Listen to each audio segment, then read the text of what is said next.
পর্যন্ত শান্তিপূর্ণ দু চারটি ছোটো মোটো ঘটনা ঘটেছে, কিন্তু যদি এটাকে আমরা পূর্বের ভোটের সাথে তুলনা করি, অর্থাৎ লোকসভা, বিধানসভা বা পঞ্চায়েত, তার তুলনায় এই ঘটনাগুলি অত্যন্ত নগণ্য।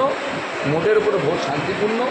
আমরা প্রায় আধা ঘন্টা আগে নিয়েছিলাম, 20%-এর উপরে ভোট প্রদান হয়ে গেছে।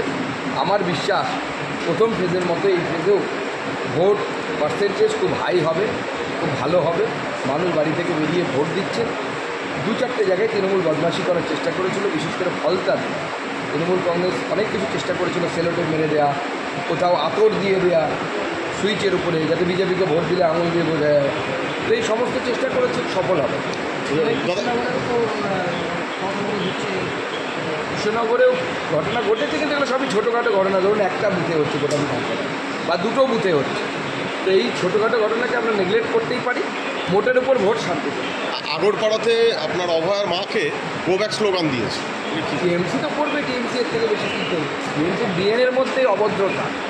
টিএমসি পার্টিটাই হচ্ছে অভদ্র, গুন্ডা, মাওয়ালি এদের পার্টি। এদের কাছ থেকে বেশি এক্সপেক্ট করি না। কোনো ভালো লোক টিএমসি করে দেখেছে? হয় চুরির অভিযোগ আছে, না রেপের অভিযোগ আছে, গুন্ডামির অভিযোগ আছে, বোম মারার অভিযোগ আছে। এই ধরনের অভিযোগ ছাড়া সে টিএমসির নেতা হতে পারে। আর শুভেন্দু অধিকারী, শুভেন্দুদা তো রয়েছে ওখানে, ওখানে মমতা বন্দ্যোপাধ্যায় মোটামুটি পোলিং স্টেশনের সামনে বসে পড়ছে। মমতা বন্দ্যোপাধ্যায়ের অবস্থা তো খারাপ, উনি হারবেন।